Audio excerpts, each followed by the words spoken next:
Pour vous, finalement, l'art, c'est quoi?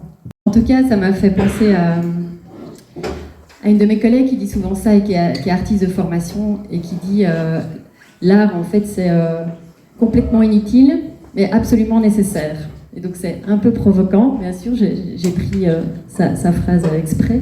Mais je m'y retrouve plutôt pas mal, moi, personnellement.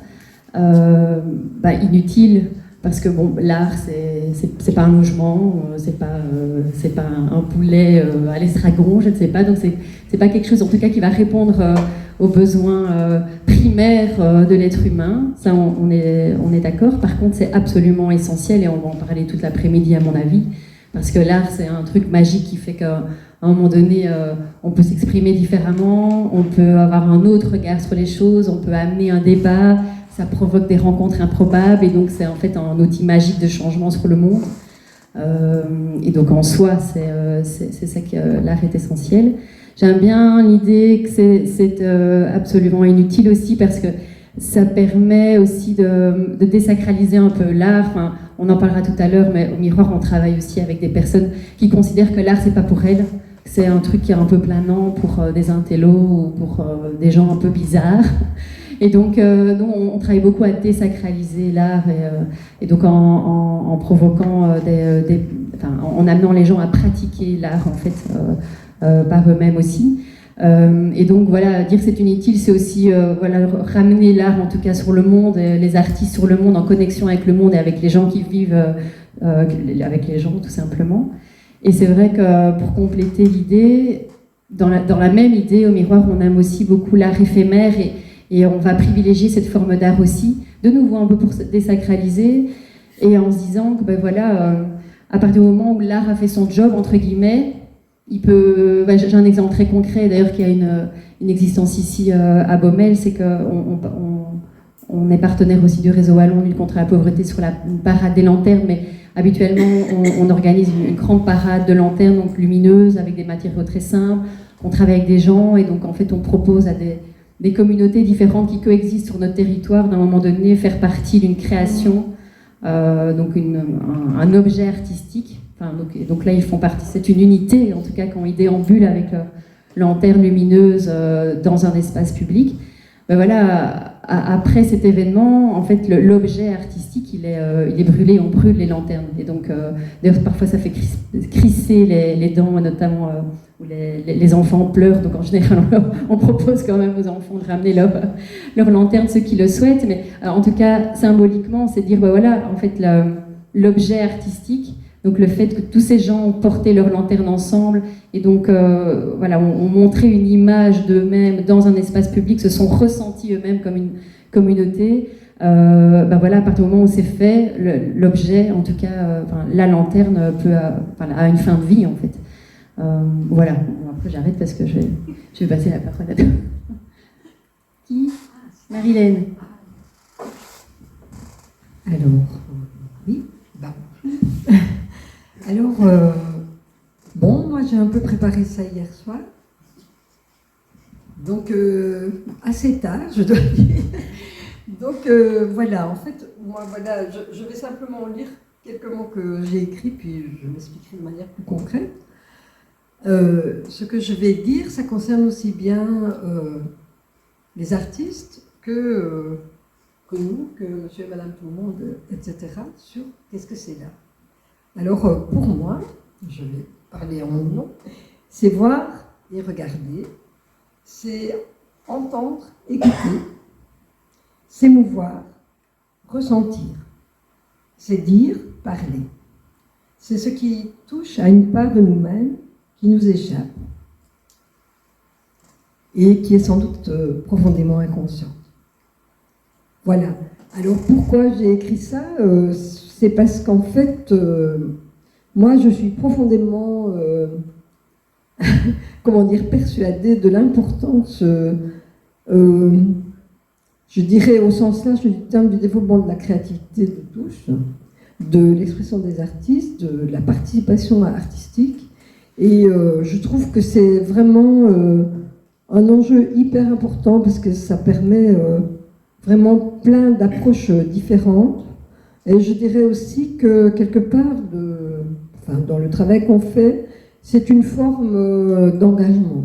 C'est de se dire aussi que c'est un droit et que c'est un droit aussi de pouvoir participer à l'art, à la culture et de le découvrir. Et que trop souvent, en fait, il y a des barrières qui sont mises, des barrières qui sont que les gens se mettent eux-mêmes, mais aussi que les mondes artistiques et culturels mettent en n'acceptant pas finalement le mélange des choses et des gens. Et moi, je trouve, je suis un peu iconoclaste, mais je cherche plutôt à travailler à l'interstice de tout ça et à permettre quand même que des choses se passent.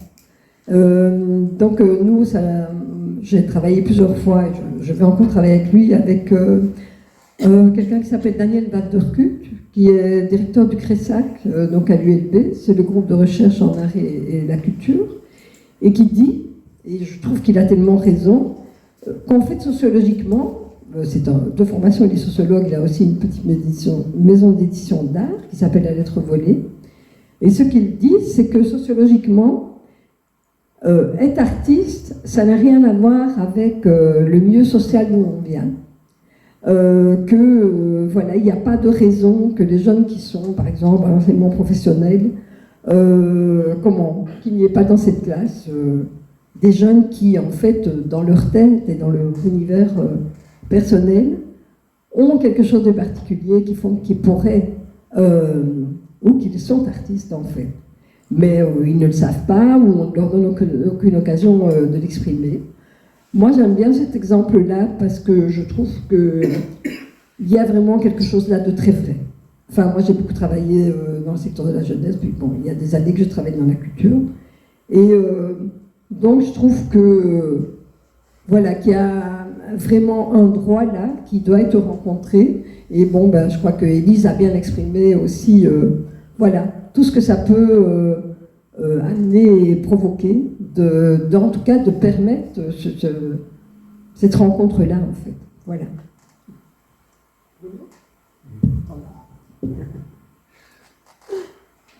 Oui, bonjour à tout le monde. Je vais vous parler de là où je suis, à savoir un comédien animateur, un praticien. Donc je ne suis absolument pas un théoricien. Donc quand je reçois la question il y a 2-3 semaines d'ici, ça tourne, et voilà, j'ai mis une définition.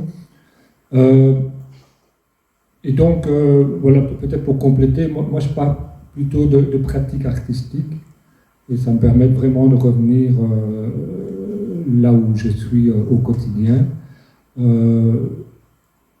Je sais que l'art peut parfois être quelque chose qui divise plutôt que de rassembler ou de rapprocher. Juste pour donner un exemple, quand je rentre en prison pour aller travailler, faire du théâtre avec des détenus, la première chose que les détenus me disent, c'est « Ah, voilà un artiste qui arrive ».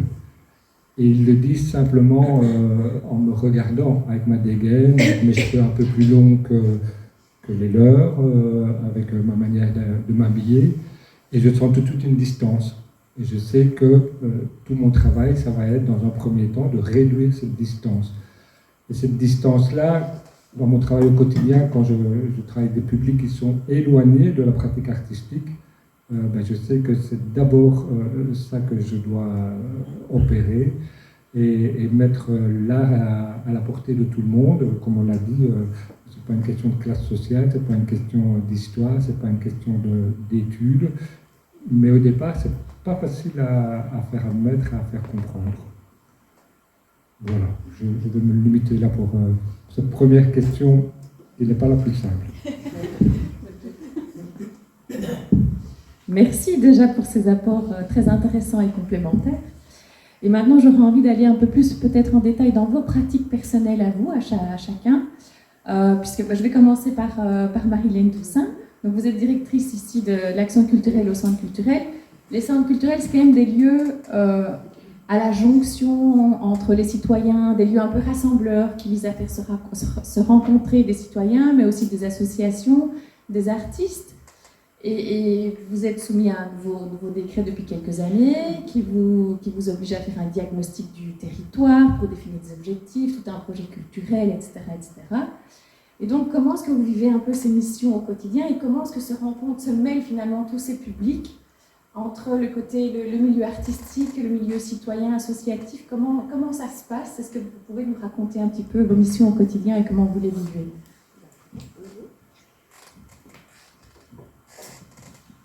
Bon, je ne vais pas raconter toute l'histoire que ça peut être, que ça peut provoquer. Simplement peut-être partir d'il y a 8 ans, quand celui-ci, donc avant l'équipe de l'Action culturelle et le CEC, cette équipe-là, quand moi je suis arrivée, occupait une petite maison à l'arrière du théâtre. Et quelque part, j'ai été engagée pour développer justement l'action culturelle, qui est un peu le cœur du décret centre culturel, du nouveau décret. Et il se fait qu'à 8 ans, on a eu l'occasion que cette équipe vienne s'implanter ici, dans celui-ci qui venait d'être rénové. Pendant quelques années, on a vécu avec des murs tout autour. Et puis, c'était un chantier, en tout cas à l'extérieur. Puis, notre question à nous depuis le début, c'était comment va-t-on faire pour un lieu culturel, tout rénové, tout joli, tout blanc, qui vient s'implanter dans un quartier qui est un quartier... Namur n'est pas la petite ville tranquille qui est véhiculée habituellement, ou avec une belle citadelle, etc. C'est aussi ça, mais Namur, c'est un grand territoire, et avec les réalités des grandes villes. Et ce que j'ai envie de dire que par rapport à ça, et le nouveau décret est venu en 2013, donc on était déjà dans les préparatifs de tout ça, on était déjà ici. Quand ils ont abattu les murs, alors là, peu à peu, ça a aussi changé les rapports. Cet espace public, c'est à la fois quelque chose que ce n'est pas à nous de gérer, mais à la fois un terrain qui favorise les rencontres. Voilà. Donc comment est-ce que nous, au quotidien, on essaye de faire les liens entre tous ces publics, des artistes, etc., mais surtout qu'ils ne soient pas que publics. Ça a été réfléchi. Il faut savoir que le projet qu'on a défini dans le cadre du nouveau décret, en fait, notre projet, on le résume par développer et favoriser les rencontres improbables. On savait qu'on était là, en fait. Et être implanté ici, ça modifiait vraiment complètement les choses, mais aussi que c'était une gageure de permettre que ce ne soit pas que les publics habitués de la culture qui entrent dans le lieu. Et donc, nous, c'est tous les jours qu'on remet ces questions-là sur le métier.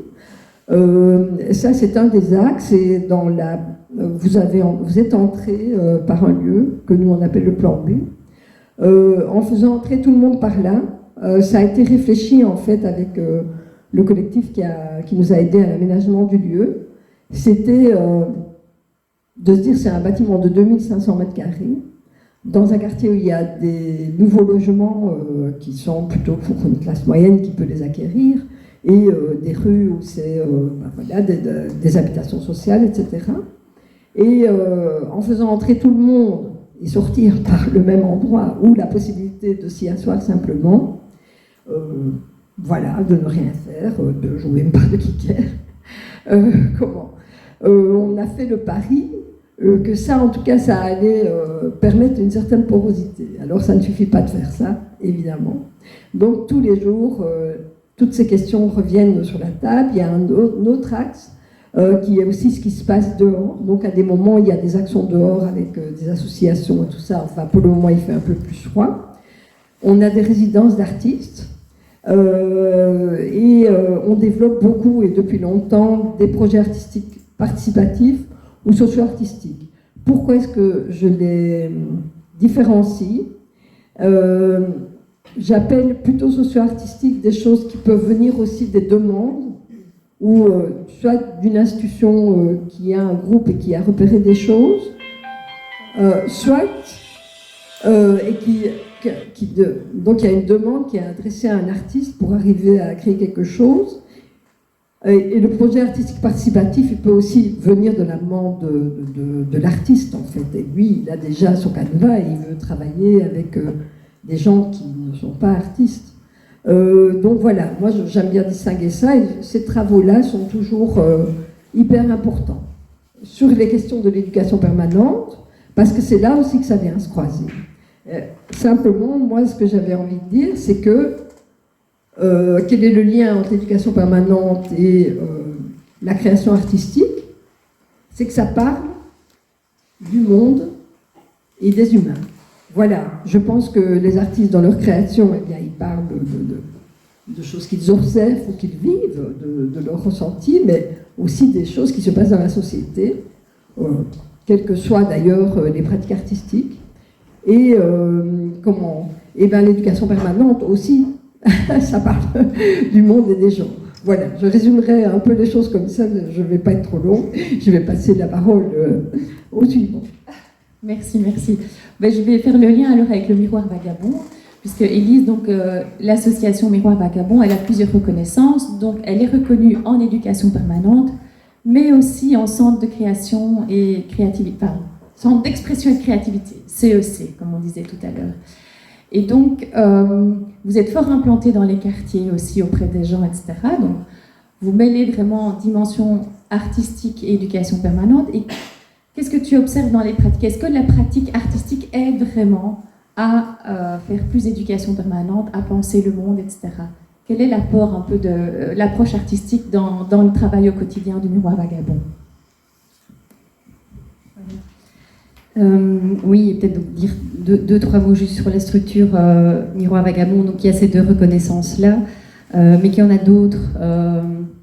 On avait peut-être parlé de l'histoire du Miroir Vagabond, c'est parler du territoire. Enfin, la notion de territoire est très importante chez nous parce que tout est pensé à partir du territoire, de ses spécificités, de ses forces, de ses faiblesses. Donc nous, on est dans le nord de la province de Luxembourg, un territoire qui est souvent connu pour les vacances en fait. C'est souvent, d'ailleurs on pense aujourd'hui à mon avis qu'il y a beaucoup de neige, c'est souvent un territoire où on ne va pas dès qu'il fait 1 degré, et donc il y a toute une série d'imaginaires sur le nord Luxembourg. Or en tout cas c'est un territoire aussi qui brasse vraiment différents types de populations, notamment des personnes précarisées, éloignées des services, parce que dans le nord Luxembourg il y a la question de la mobilité, enfin dans toute la province de Luxembourg et dans d'autres provinces d'ailleurs de Wallonie, mais la question de la mobilité et de l'accès aux services, que ce soit services de la culture, du logement, de l'aide sociale, des loisirs, c'est vraiment une question bien particulière. Et donc en effet, comme on part du territoire et des populations, nos méthodologies d'action sont clairement imbibées de toutes ces spécificités-là. Et donc on a développé avec maintenant, on peut dire l'expérience, parce que le Miroir est né avant ma naissance ou tout juste, donc je vais avoir 40 ans dans 3 semaines. Donc ça, voilà, il y a quand même eu une expérience accumulée. C'est tout un travail en effet de quartier, d'aller vers les gens, d'aller vers là où les gens sont, en partant du principe que s'il y a une envie de travailler avec des populations qui sont plus éloignées des services pour X raisons, mobilité mais pas que, de se dire tiens, comme on disait, la culture c'est pas pour moi, il faut aller vers, et donc identifier des stratégies en tout cas de mise en lien. Et les stratégies de mise en lien, c'est simplement aller avec notre tonnelle dans une cité, c'est aller au skatepark de La Roche parce qu'on sait qu'il y a des jeunes qui y traînent, et d'aller s'imprégner, d'aller s'imbiber de ce qui se passe sur le territoire pour entendre ce que ce que les gens ont à dire ou ne disent pas, mais donc observer des rapports de force et puis petit à petit mettre en place des projets. Et donc en effet, le langage artistique, dès le démarrage, dès la création, il y a 40 ans de l'association, ça a été un choix fort et fondamental de l'ASBL, de se dire ce sera notre outil de travail. On pourrait faire un débat sur le terme même d'outil.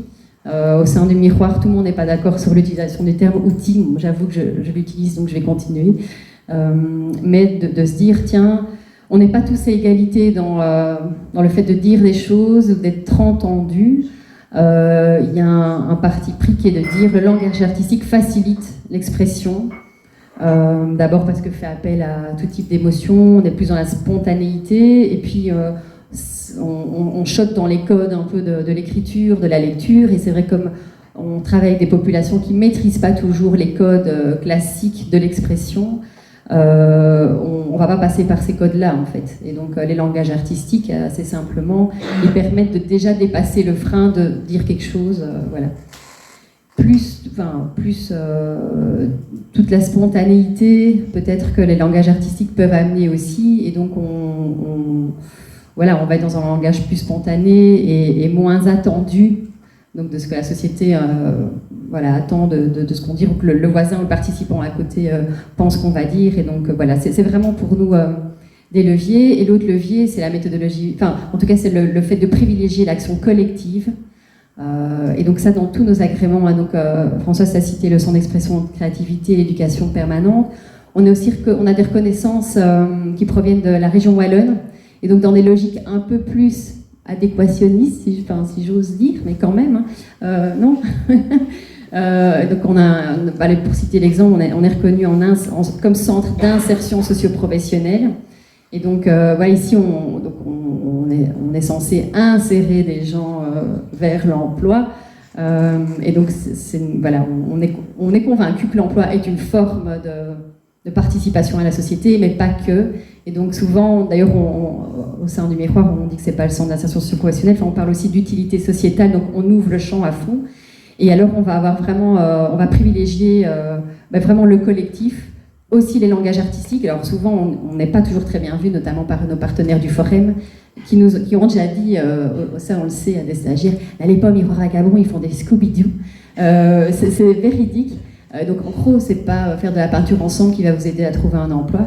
Et donc nous on est convaincus qu'en tout cas démarrer un module d'orientation et de mobilisation socio-professionnelle, comme on dit, en faisant une fresque collective, mais si, ça va en tout cas peut-être pas aider à trouver un emploi, mais ça va faciliter le fait que les gens vont trouver une place, vont créer un espace-temps où ils vont mettre leurs soucis de côté, et donc ça va lever une série de freins qui vont permettre au groupe d'être dans un espace-temps un peu de bien-être, de se ressentir dans un groupe, d'entendre que d'autres vivent la même chose ou d'autres vivent les choses différemment. Enfin voilà, ça va décaler, ça va bousculer et ça va faire l'effet magique de l'artistique, comme on disait tout à l'heure.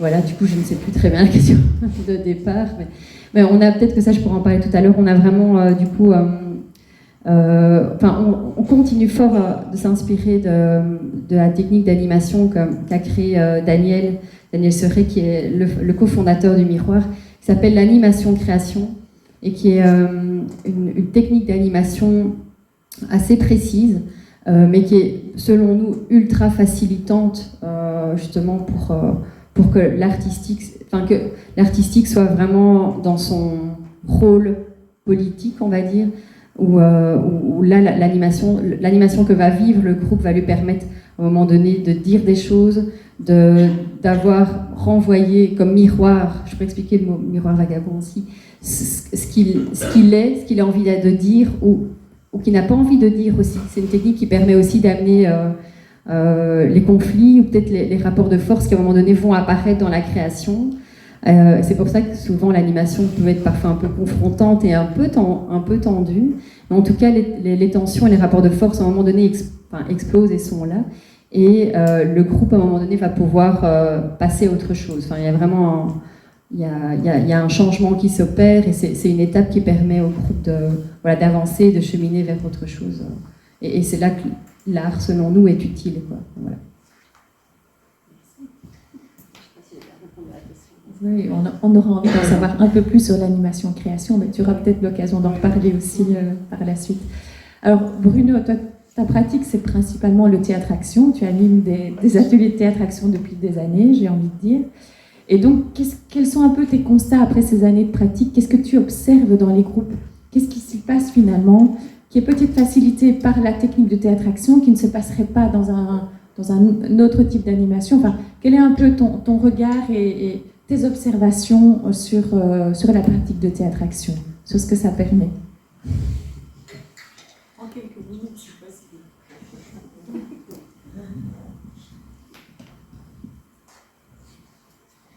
Mais donc, notre outil principal est vraiment la création collective. Donc, l'idée, c'est vraiment de rassembler des gens autour d'un même projet.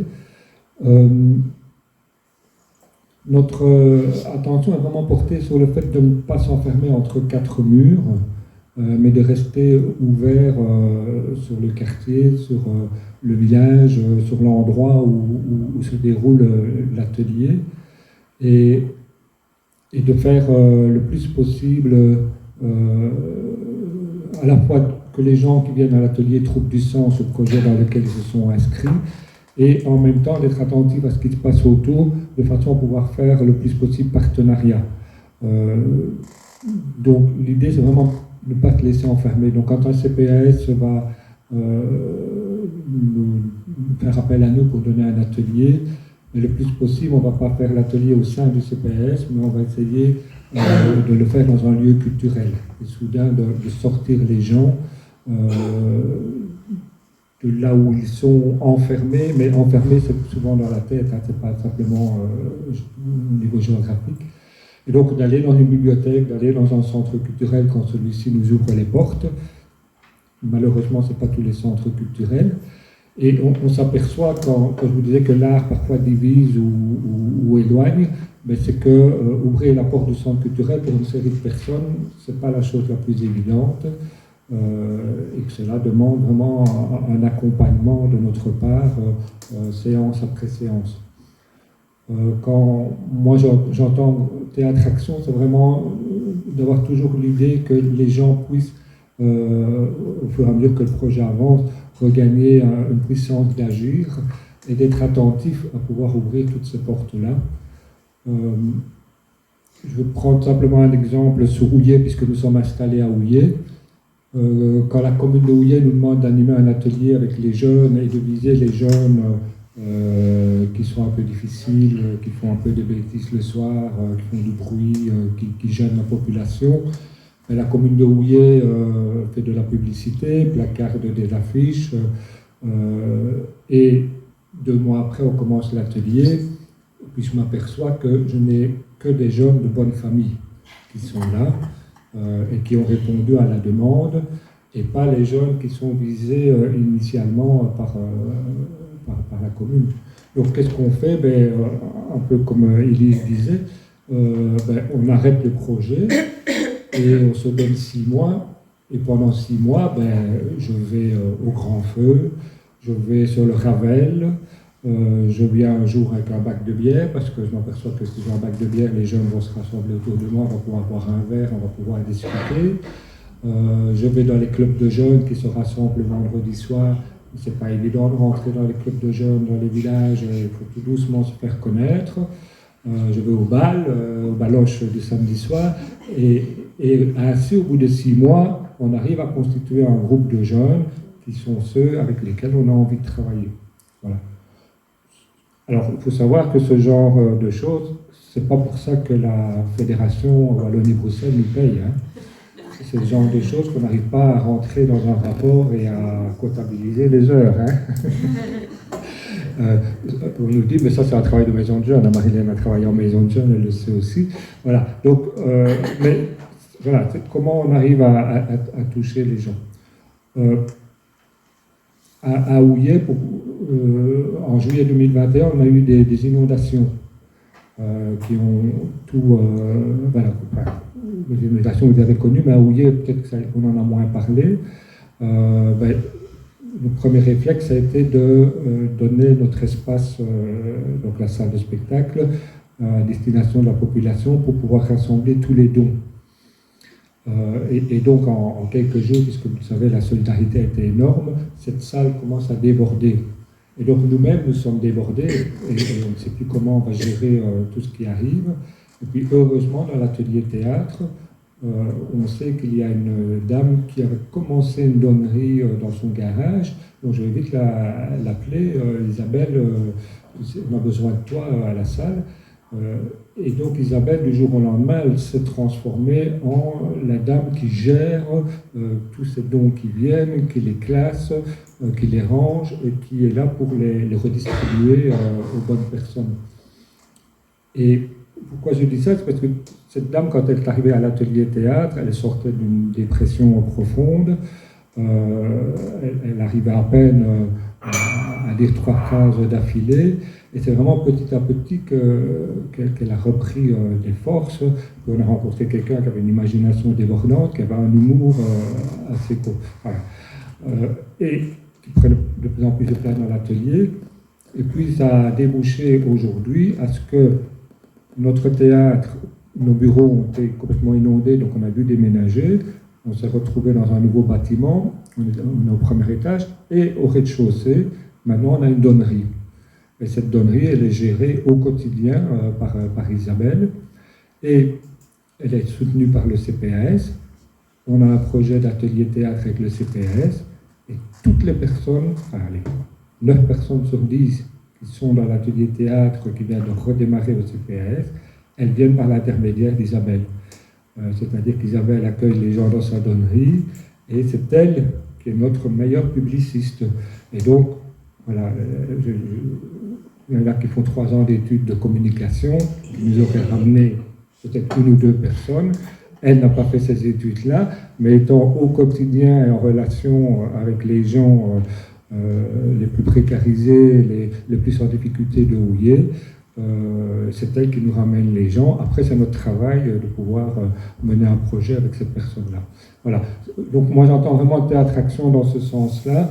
Il n'y a pas de recette toute faite, c'est vraiment être le plus possible attentif comme on l'a dit, à être aux ressources d'un territoire, aux gens qui sont là, aux forces, aux faiblesses. Et le travail est toujours à recommencer. Une fois qu'on a l'impression qu'on est arrivé à une certaine stabilité, c'est à ce moment-là qu'il arrive l'un ou l'autre événement qui font que les choses se cassent la gueule, comme un Covid par exemple, où il faut recommencer tout à zéro à un moment donné.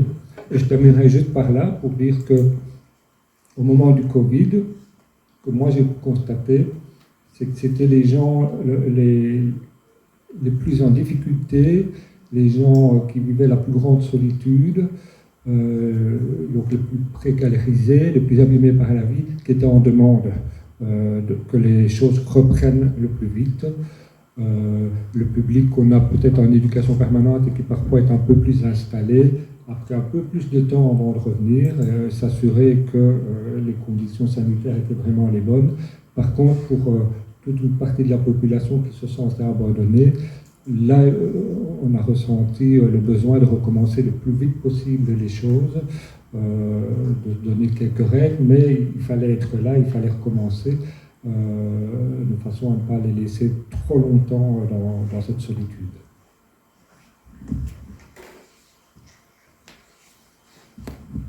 Merci.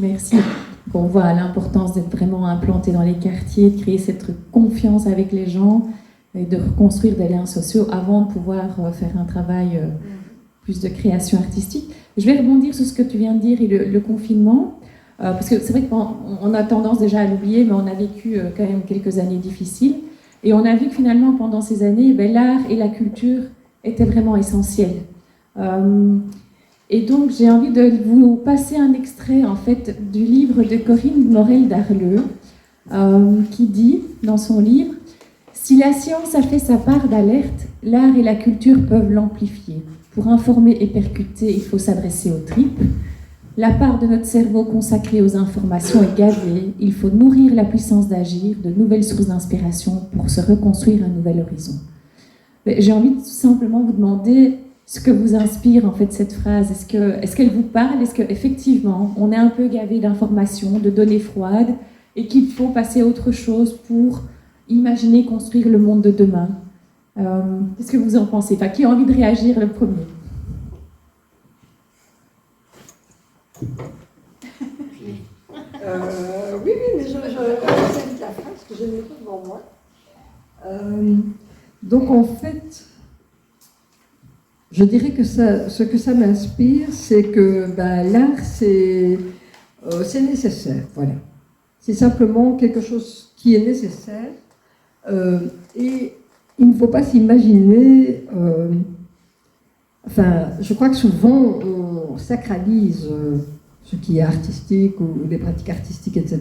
Mais les humains créent depuis des millénaires des inventes des cultures, des aborigènes, des cultures voilà, qui aujourd'hui sont presque en voie de disparition. Ils faisaient des signes, ils font encore aujourd'hui des peintures, c'est des choses extrêmement picturales, des symboles. Donc moi c'est en ça que ça me paraît vraiment essentiel. Alors aujourd'hui c'est vrai qu'on est bombardé d'images, alors c'est peut-être encore plus important de créer avec les gens. Il y a aussi, je voulais le rappeler, c'est qu'il y a aujourd'hui et autour de nous, il y a des générations ou des gens qui inventent des cultures. Je pense par exemple au hip-hop, où la pop musique, c'est aussi venu dans des univers. Mais, par exemple, le hip-hop est un très très bon exemple. Tout ce qui est la culture hip-hop, c'est aussi une revendication au départ de situations sociales. Mais autour de ça, il y a la création vraiment d'une culture, voilà en quoi, je dirais, démocratie culturelle et pouvoir d'agir sont liés. Et avec l'art aussi. Ce sont différentes formes d'expression. Alors, il y a des gens qui vont vous dire qu'est-ce que tu racontes? Ce n'est pas de l'art. Je peux vous dire qu'aujourd'hui, le hip-hop est devenu presque mainstream et que demain, on fêtera les 30 ans de NBS, qui est 30 ans plus tard, qui sont des jeunes namurois qui dansaient et qui ont eu l'occasion, avec Jean-Michel Frey de la compagnie Victor B, de participer à des spectacles professionnels et qui aujourd'hui animent toujours ce mouvement hip-hop de manière plus large. Moi, j'ai simplement envie de dire ça, parce que c'est des exemples, je ne sais pas si ça vous parle, mais moi, en tout cas, ça me parle et je trouve que ça illustre en partie ce que cette phrase nous dit. Et voilà.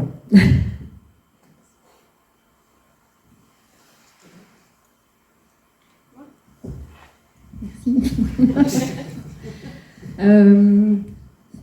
Moi, ce que ça m'inspire, oui, en tout cas, se construire un nouvel horizon, j'ai l'impression que c'est un peu l'idée justement du lien art et éducation permanente, et donc comment à un moment donné des individus se rassemblent et créent ensemble. Donc c'est une réponse un peu bateau, mais en fait ça me fait penser.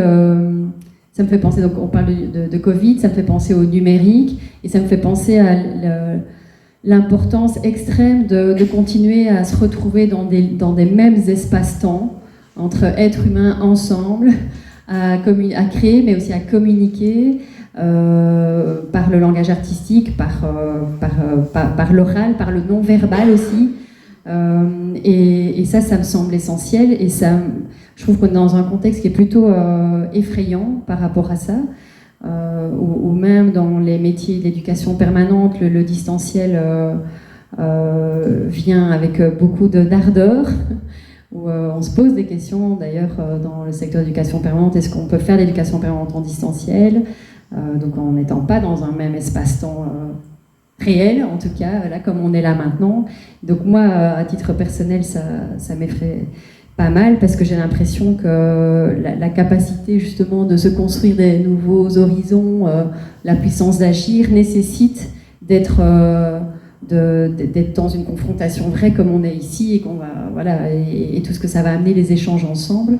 Et donc est-ce qu'on est dans une sorte de fin de pouvoir d'agir ou de rencontres improbables qui amènent au changement? Je ne sais pas, ça c'est un peu la piste catastrophiste, ça se dit.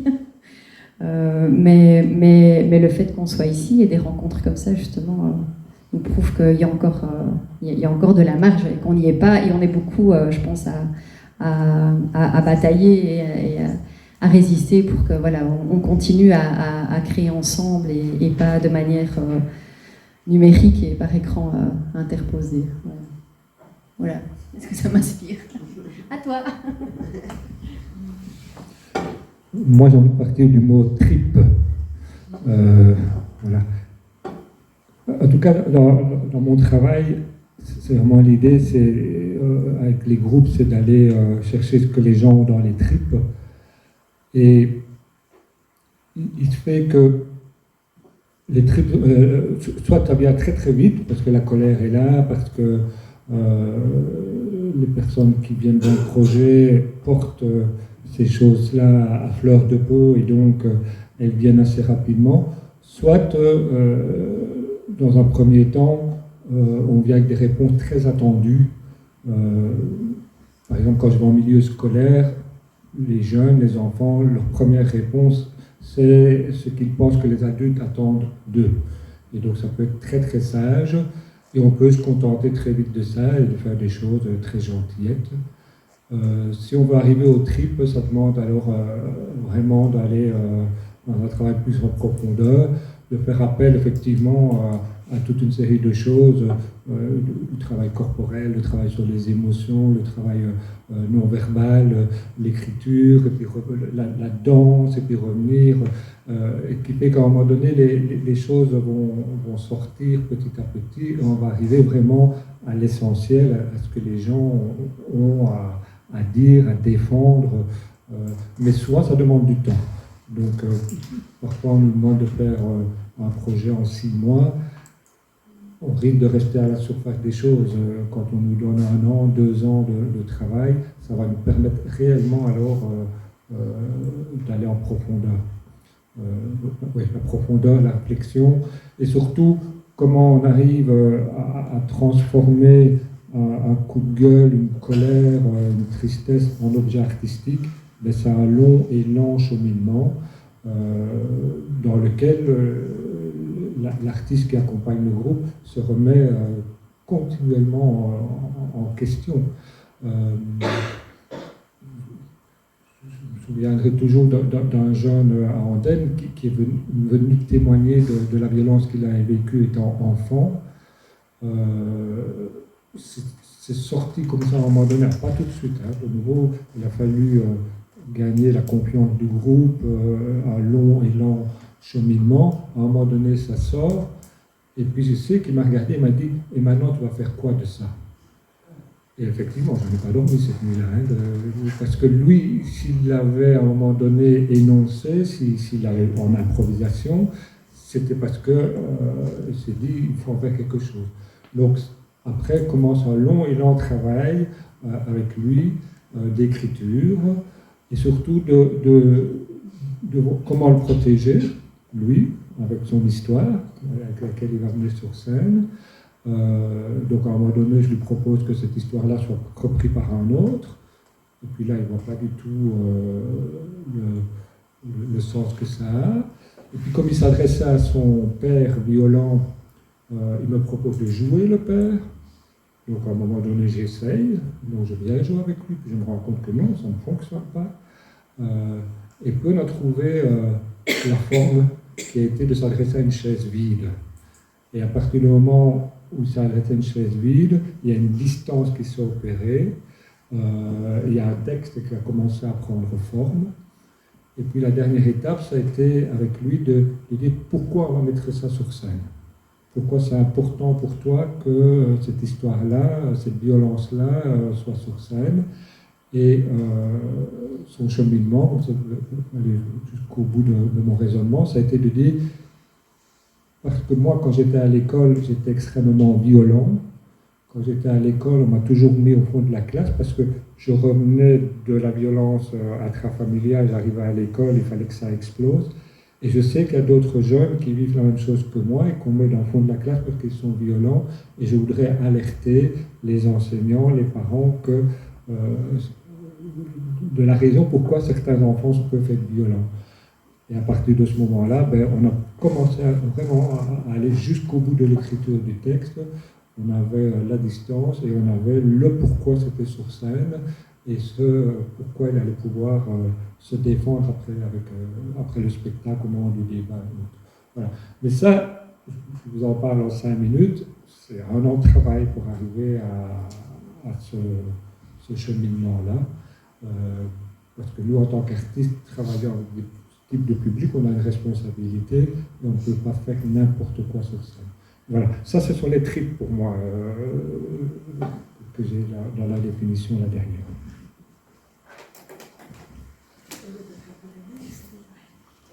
C'est bien Bruno, parce que tu fais toujours le lien avec la question suivante, c'est incroyable, tu me facilites la tâche. Et donc, c'est vrai que tu viens de l'exprimer clairement à travers ton exemple, c'est que l'art, il permet la libération de la parole individuelle au départ. Mais comment faire en sorte que cette libération de parole individuelle, à un moment, arrive à une libération des paroles, plutôt à faire quelque chose de collectif et aller plus vers une dimension politique? Est-ce que c'est possible? Est-ce que c'est toujours possible? Et comment? C'est pas une question facile, je sais, mais est-ce que vous avez des pistes de réflexion par rapport à ça? Des apports à faire? Oui, enfin, moi je préfère peut-être partir d'exemples, d'anecdotes qui peuvent montrer comment ça peut surgir ou être utilisé. Et ce que Bruno a expliqué, en tout cas, moi, m'a beaucoup touchée, parce que ça demande aussi de la part de l'artiste de faire attention à l'autre. Ça, c'est vraiment super important. Voilà, j'avais simplement envie de dire ça, si je peux me le permettre. Voilà. Et c'est ce que tu as fait. Alors, moi, par rapport à cette question-là, de l'expression individuelle à l'expression collective, j'ai envie de dire que je ne les oppose pas. Je vais prendre 2 exemples pour dire ça, pour expliquer pourquoi ça n'est pas spécialement, enfin opposé, je ne sais pas si l'idée c'était de les opposer, mais de se dire qu'il fallait passer de l'un à l'autre. Il y a différentes manières qu'une expression vienne éveiller des choses chez les autres ou favorise des mobilisations. Ça peut fonctionner dans les 2 sens. Tu as parlé de la parade des lanternes qu'on a la joie d'accueillir chaque année et qui se déroule maintenant dans le quartier, qui avant se déroulait au centre de Namur où il n'y a que 7000 habitants. C'est une ville fort découpée, Namur, avec beaucoup de barrières. Et le fait que cette parade se déroule dans le quartier. Et je sais que Christine, en tout cas, on a souvent parlé, ces lanternes, elles sont symboliques, mais elles sont belles. Alors, je voudrais simplement, alors les gens se mettent aux fenêtres, à Germinal, qui est la cité de Tours, pas très loin, tout le monde est aux fenêtres, enfin dans les différentes rues. Et alors, moi, il y a un truc que je me dis, ça c'est fameusement gagné, c'est qu'il y a un monsieur, qui habite ici dans les appartements, qui est d'origine hollandaise, et qui un jour me dit, ah tu sais Marilyn, la parade des lanternes, c'est l'emblème du quartier. C'est ce qui valorise le quartier. Alors, ça me faisait rire, parce que je lui ai dit, mais est-ce que tu sais de quoi il parle et ce qu'ils essayent de porter comme discours à travers ça, il ne le savait pas du tout. Mais en même temps, je me dis finalement que ce monsieur-là a été touché par la beauté de ce que les gens sont capables de créer. Alors là, c'est gagné, parce que ça montre quoi? Ça montre que les gens qui vivent dans la pauvreté ou qui ont des difficultés sociales ou des problèmes de société, qu'on connaît, c'est pas pour ça qu'ils n'ont pas des ressources. C'est pas pour ça qu'ils ne savent pas créer. Et ça, je trouve vraiment, cette anecdote-là, c'est anecdotique, hein, totalement. Mais à chaque fois, moi, ça m'a profondément touchée.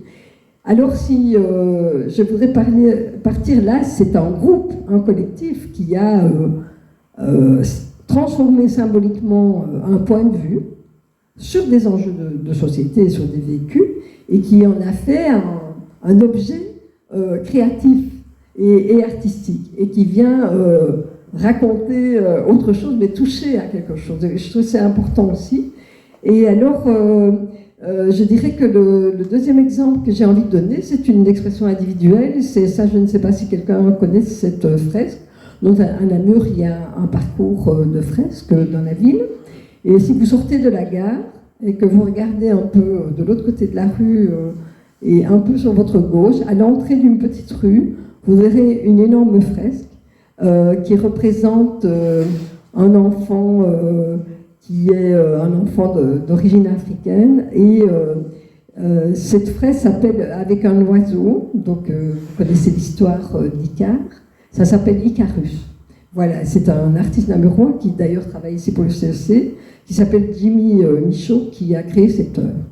je vois, moi, enfin, ça m'arrive souvent d'être dans cet endroit-là, parce qu'il faut passer d'un côté à l'autre de la ville, c'est le seul moyen en journée, et de voir que les gens la regardent. Et la symbolique de cette œuvre-là, qui est son choix à lui, c'est lui qui a décidé de mettre cette œuvre-là. Il était libre de proposer son projet, mais aussi d'avoir choisi de mettre un enfant qui est noir, en fait, voilà, pour le dire, qui a une autre couleur de peau que les Namurois ne se rendent pas toujours compte de la diversité de la population plurielle qu'il y a à Namur. Et à un moment donné, l'ériger sur un mur dans une telle beauté, symboliquement dans l'espace public, non seulement c'est une reconnaissance, voilà, simplement, et c'est faire exister le pluriel, et c'est mettre du sens et de la beauté, voilà, dans les choses. Et moi, je trouve ça vraiment essentiel. Et je pense que ça touche les gens, parce que les gens voient ça, ils l'interprètent bien sûr de manière différente, moi je l'interprète aussi, mais c'est aussi le pouvoir du symbolique. Et le symbolique, il permet parfois de traduire un discours commun, ou des enjeux communs, ou des enjeux de société. Voilà.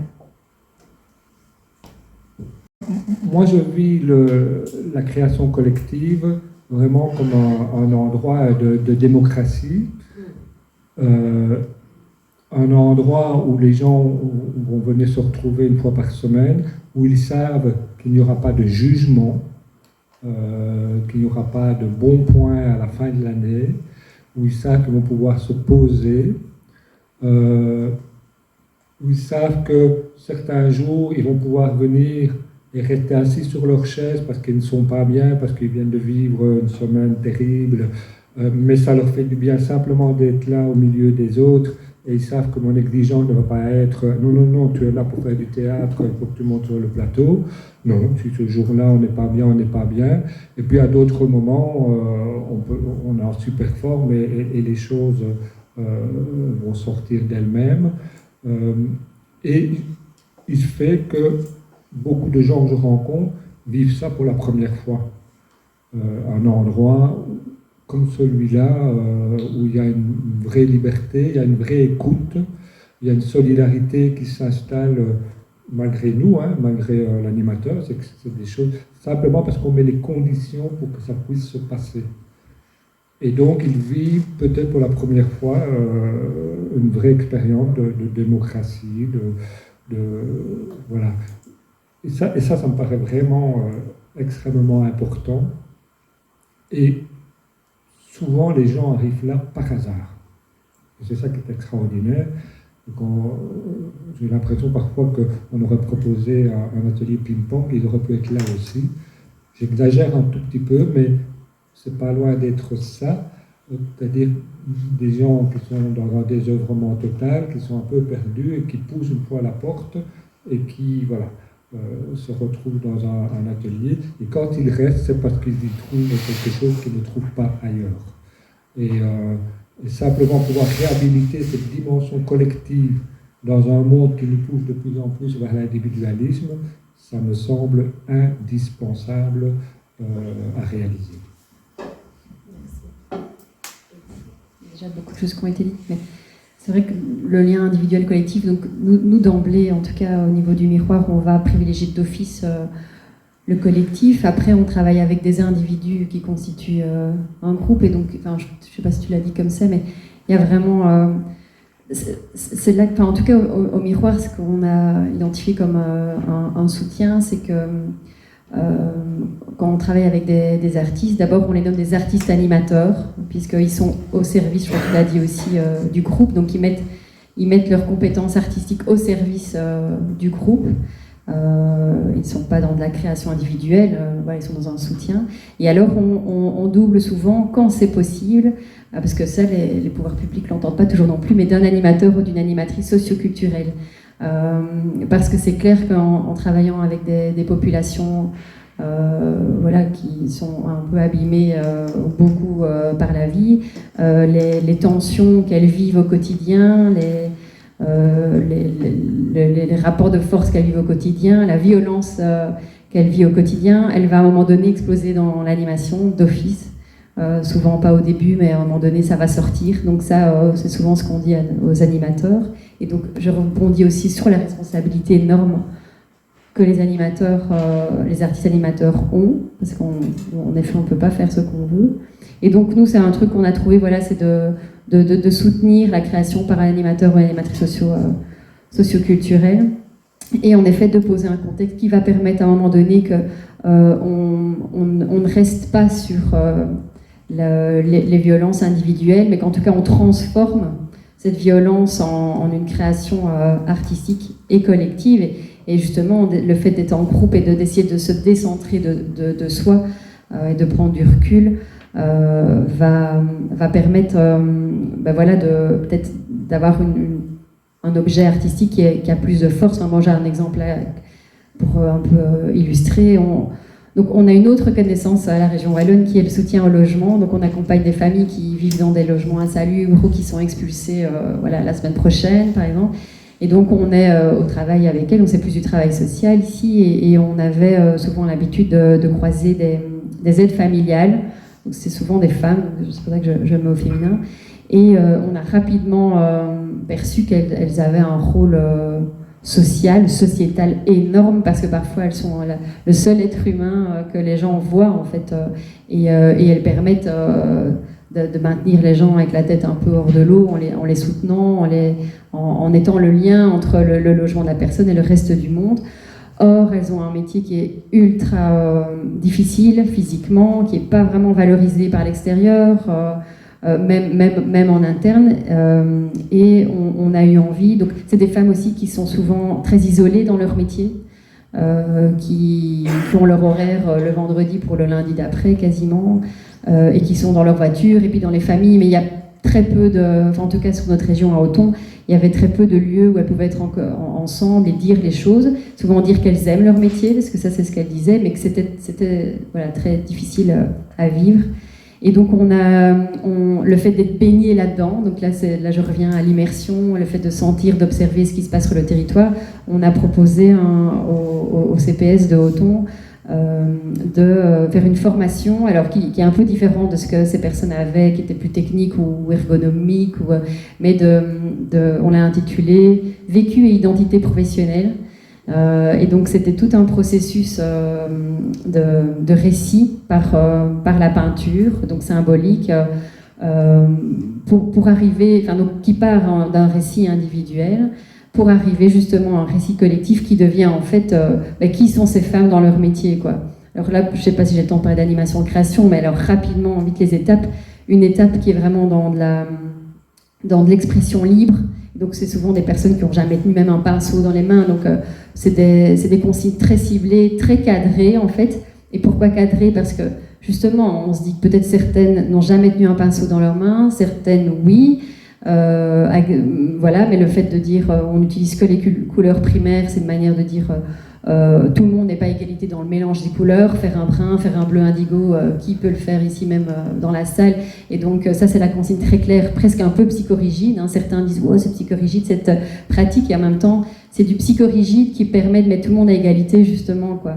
Et aussi d'être à l'aise, enfin voilà, c'est des consignes, vous mettez un trait, vous tournez autour, vous remettez un trait, vous faites un rond, vous faites un carré, et c'est des consignes très précises comme ça qui du coup rendent à l'aise, hein. C'est pas le stress de la feuille blanche ou du pain de terre qu'on va mettre devant quelqu'un qui va foutre les jetons, en fait, quelqu'un qui n'est pas habitué. Donc ça met à l'aise. Donc les gens commencent à écrire une histoire, mais d'abord qui se trouve juste en forme et en couleur, et puis petit à petit un personnage, et puis on arrive après à l'étape un peu du récit, et donc aussi très simple, où les personnes vont être amenées à dire un mot, tiens, qu'est-ce que ça te fait penser à quoi, à ceci, la personne suivante, donc ici Bruno, tu répondrais à ce que j'ai dit, et ben moi voilà, et alors c'est comme ça que se constitue le récit. Et qui en fait, ça pourrait paraître très aléatoire, mais à chaque fois, il veut dire quelque chose sur le groupe. ce que le groupe a vécu là. Il dit quelque chose sur le métier, il dit quelque chose sur la passion qu'elles ont, sur le manque de reconnaissance, alors de manière imagée, mais ça dit les choses. Et alors après, il y a l'étape qui est pour nous indispensable, qui est un peu justement la confrontation avec un public tiers, et c'est là qu'on arrive aussi à du collectif. C'est qu'à un moment donné, on propose à ces femmes de présenter, de faire une exposition de leurs fresques à un public qu'elles ont identifié. Alors il y a déjà eu des années où elles avaient décidé de montrer leur création à leur mari, et donc on avait fait une exposition juste pour les maris. Et donc voilà, on a déjà fait aussi juste une exposition pour la présidente du CPS. Et donc chaque fois ça dit quelque chose, quoi. Ça dit voilà, la fatigue, ça dit le double boulot, quoi, le boulot qu'on a sur le terrain au niveau professionnel et le boulot qu'on a après à la maison. Ça dit qu'on mange ses tartines dans la voiture. Et enfin, voilà, donc l'étape ultra cruciale de la confrontation, à un moment donné la parole du groupe est montrée à un autre public, qui du coup est réceptionné par ce public-là, qui est bien identifié. Et donc souvent les expositions, nous on mélange pas tout le monde, parce que pour justement permettre qu'il y ait un échange plus simple et plus constructif.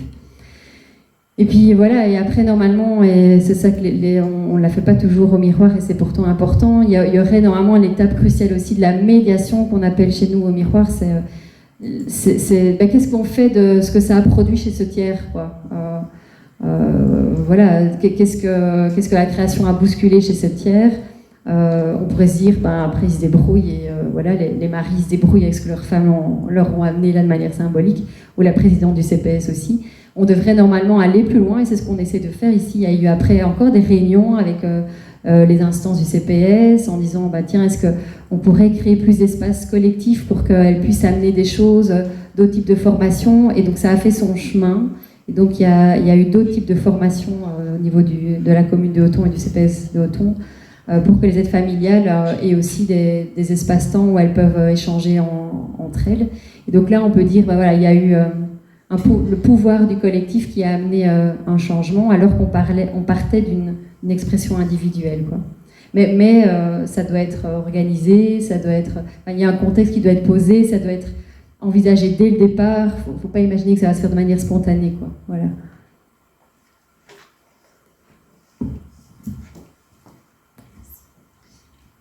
Merci beaucoup. Et maintenant, j'ai envie de vous donner la parole à vous, public. Vous avez certainement des questions à poser à nos intervenants, donc n'hésitez pas. C'est la première qui est la plus difficile. On est en confiance, vous pouvez vous lancer.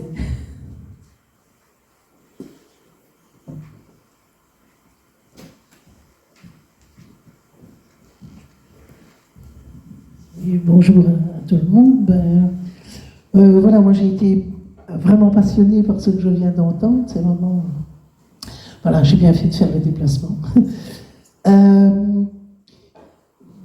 Moi, dans le milieu où je travaille beaucoup avec un centre culturel, et donc il y a certaines personnes dans le centre culturel qui... il y a souvent l'expression, et qui, moi, me fait sauter aux lèvres, c'est important de rapprocher les gens de la culture.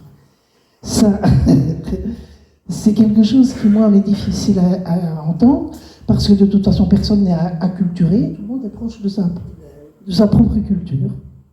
Donc, et je trouve qu'on fait vite l'amalgame entre la culture, dont chacun est porteur et chacun est multiculturel, et l'expression artistique, l'expression plus technique, je vais dire comme ça, ou plus de l'expression.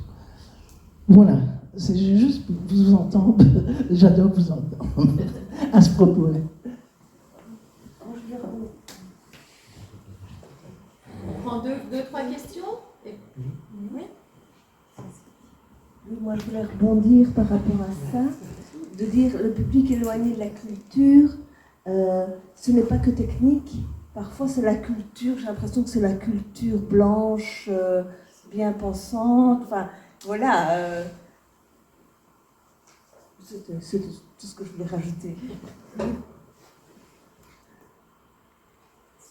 Alors, qui a envie de réagir le premier? Alors, comment dire?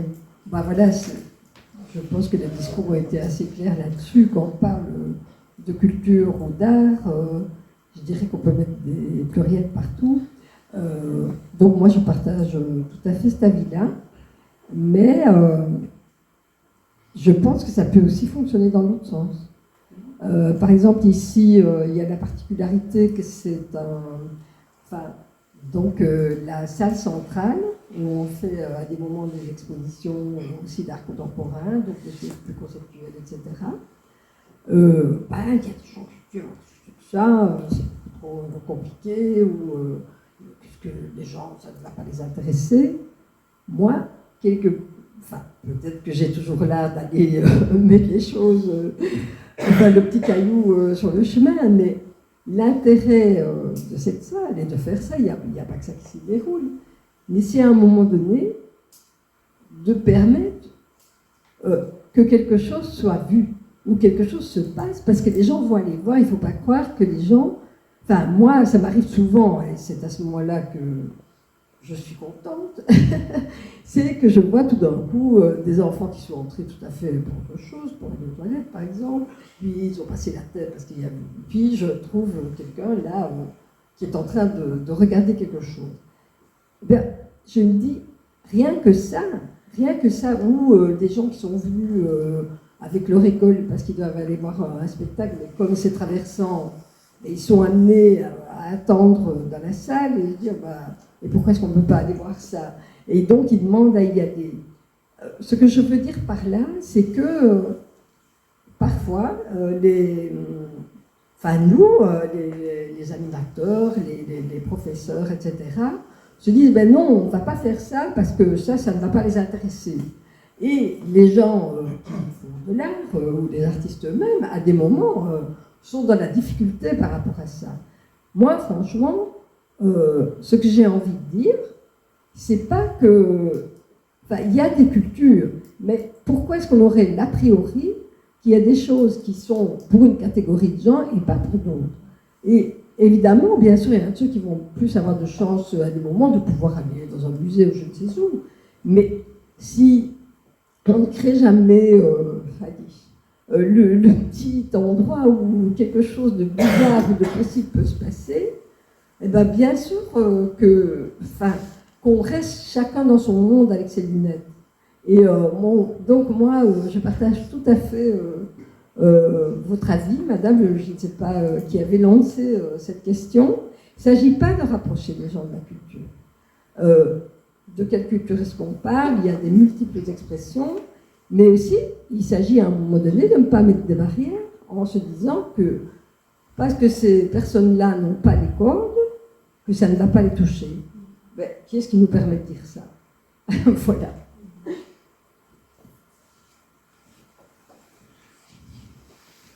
Nous, en Théâtre Action, une réponse, c'est d'aller là où les gens sont. Et donc, une compagnie comme la compagnie Buissonnière, on fait entre 80 et 120 représentations par an. On a peut-être 20 dans des centres culturels ou dans des théâtres, et une centaine dans des lieux totalement improbables. Mais ça nous paraît important. Par exemple, ici à Namur, l'atelier que j'anime, c'est dans une maison de quartier qui s'appelle le Cinex, qui fait un travail remarquable dans un quartier qui a très mauvaise réputation, qu'il a de moins en moins d'ailleurs parce que le travail se fait est de plus en plus apprécié. Et je sais que là, il y en a 2-3 qui sont dans la salle, que je vois sourire, mais mon atelier là que j'anime, on est monté jusqu'à 22 personnes à un moment donné, parce que les gens ils sont bien, parce que les gens ont beaucoup de plaisir à se retrouver là, à pousser la porte, à venir boire une tasse de café, parce que là, la directrice du lieu connaît chacune des personnes par son prénom, peut prendre des nouvelles, des enfants, du compagnon, et donc je suis dans les conditions optimum pour faire un travail en profondeur avec les gens et sur un long temps. Et des lieux comme ça, pour moi, c'est vraiment important de les multiplier. Et ce qui est intéressant avec le Cinex, c'est que quand ils sont invités aux abattoirs ou au théâtre de Namur ou au Delta, eh bien on sort avec le groupe et on va vers ces lieux plus institués. Et le groupe suit dans son entièreté. Et voilà. Et donc, pour répondre vraiment à la question, ce qui est important, c'est de faire des ponts, de faire des liens et de ne pas exclure les publics et se dire ça c'est destiné à tel type de public et pas les autres. Voilà. Et donc, le plus possible, faire lien, quoi, faire sens. Parce que c'est ce dont on a le plus besoin dans le monde d'aujourd'hui. Rapidement. J'ai bien aimé aussi quand tu parlais des grands feux, ça m'étonne qu'on ne soit pas vu parce que les grands feux, c'est un lieu de travail dingue. Les grands feux, les balles, les fêtes des 3x20 et les repas de quartier. Parce que c'est vrai que ici, les travaux du Miroir Vagabond, ou le Miroir Vagabond est souvent vu par le secteur culturel comme un lieu social. Et par la population locale comme des artistes un peu bizarres qui restent souvent en sandales, qui ont des cheveux longs comme toi, oui. Et donc il y a une nécessité claire d'être présent dans les milieux de vie. D'ailleurs, il y a eu tout un temps à la SBL un secteur qui s'appelle le secteur milieu de vie. Et d'ailleurs, au début que j'ai travaillé, je me rappelle, on avait dit tout le monde n'a pas un bureau ici, parce que le bureau, c'est les quartiers, quoi. C'est là qu'on va trouver des gens, les gens sont là-bas, donc c'est vraiment la démarche spontanée d'aller, donc ça a déjà été dit. Peut-être juste dire qu'au Miroir Vagabond aussi, on a une reconnaissance dans les arts de la scène. Avant, on était dans une autre convention qui était super parce que ça s'appelle une convention pluridisciplinaire. C'est plus fragile, mais ça nous permettait justement de mélanger l'éducation permanente, de la diffusion culturelle, de l'expression de la créativité. Enfin, ça amenait une souplesse géniale qui nous permettait justement de réagir à ce qui se passait sur un territoire, adapté constamment. Bon, on nous a coincés dans les arts de la scène où on doit mettre l'artiste au centre. À l'époque, c'était ça. C'est vrai, il y a quelques années, c'était l'artiste au centre. Et donc, on organise plusieurs festivals, notamment Bitume, qui est un festival de théâtre de rue, qui est itinérant parce qu'il est sur différentes communes. Et c'est vrai que les organisateurs de Bitume, ils vont passer, donc c'est le deuxième week-end de juillet, l'année d'avant, ils passent leur temps à traîner dans les rues, vraiment, à aller discuter avec Gérard, qui habite le village, qui va accueillir Bitume, pour que Gérard soit d'accord de mettre sa grange à disposition. Mais avant que Gérard dise oui, il faut aller au grand feu du village, il faut aller discuter, il faut aller boire des tasses de café, et ça fait vraiment partie du boulot. Donc c'est clair que souvent on se dit on ne va pas amener dans les villages la bonne parole de la culture et voilà, et éduquer les gens à la culture. C'est vraiment tout l'inverse. Et d'ailleurs, on dit à l'équipe, parce que souvent il y a deux personnes qui organisent Bitume, mais au moment du festival, toute l'équipe, donc même le comptable, il tient le bar. On arrive dans le milieu de vie des gens, quoi. On est chez eux, donc les gars, on respecte, on n'arrive pas avec nos gros sabots, et on arrive souvent après qu'il y ait eu tout un travail d'ancrage, de lien, d'appréhension un peu des uns des autres, pour que ce festival se vive vraiment dans la bonne humeur et passe nature, passe crème, quoi, en fait, où les gens auront participé à un bon moment ensemble et n'auront pas eu cette impression de participer à un festival. Et d'ailleurs, souvent, on ne cible pas les festivaliers, on les accueille avec beaucoup de plaisir, mais s'il n'y a que des festivaliers, donc quand je dis festivaliers, c'est tous les festivals tout l'été, sans jugement, et qui viennent d'ailleurs, mais on aura raté notre mission de toucher Gérard, pour revenir sur lui, et tous ses copains du village, et des villages aux alentours, quoi. Et ça, c'est vraiment très très important pour nous. Merci. Est-ce qu'il y a encore d'autres questions? Laurent. Moi, je suis content parce que je vais pouvoir aller au village au Grand Feu et dire à l'institutrice maternelle qu'elle fait de l'art. Elle le fait déjà. Et alors, il brûle le bonhomme hiver, mais les enfants sont pas terrorisés, ils sont contents. Sinon, ma question, c'était, on a vu un dessin de Banksy, là,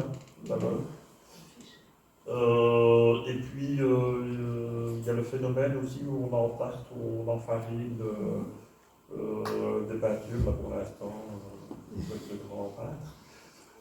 Donc, moi, ma question pour vous, c'était et donc, dans les œuvres de Banksy, il y en a qui arrivent à tronçonner les murs pour récupérer les œuvres et les mettre dans un musée. Lequel des deux est le plus vendable et ou le moins, le plus artistique? Entre Banksy et... Entre ceux qui entartent les œuvres d'art et ceux qui récupèrent les œuvres de Banksy pour les mettre dans des musées. C'est une question tordue, je sais bien. Il n'y a peut-être pas de réponse. Je voulais la poser.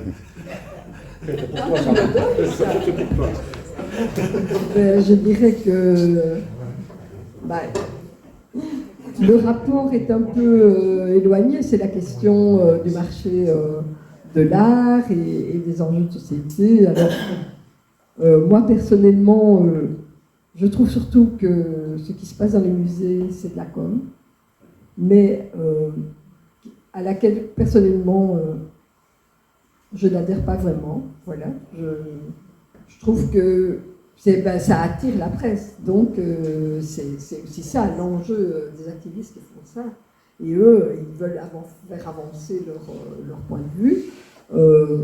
Et effectivement, comme ça choque, ça permet d'écrire et ça leur permet aussi de dire les choses. C'est à double tranchant. Ça peut vraiment sensibiliser ou pas. Voilà. Les gens qui décrochent...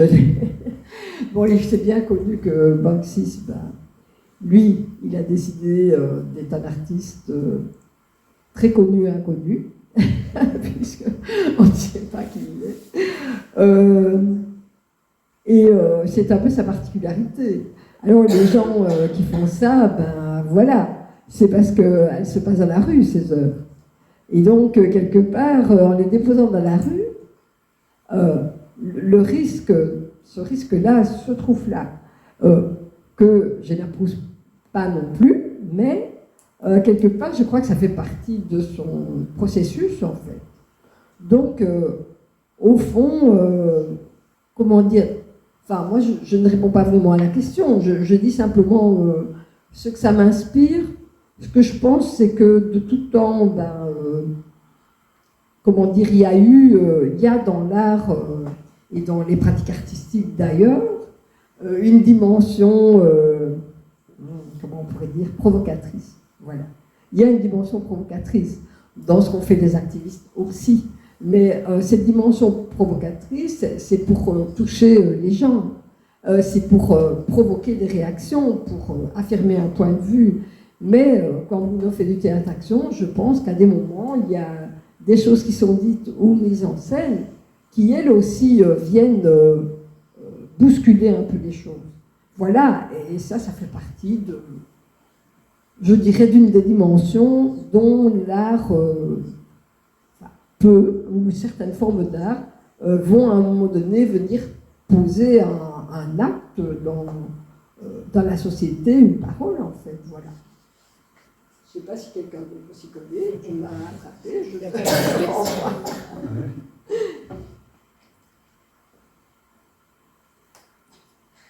Ça m'évoque un projet que j'avais mené avec le Miroir Vagabond il y a peut-être une vingtaine d'années. C'est à Rang-2, à l'époque où s'installe le centre Croix-Rouge des réfugiés. Et donc, du jour au lendemain, la population du village double. Je ne sais pas, on passe de 400 habitants à 800 habitants parce qu'il y a X centaines de migrants qui vont arriver dans le centre Croix-Rouge. Et la population voit cette ouverture d'un très mauvais œil.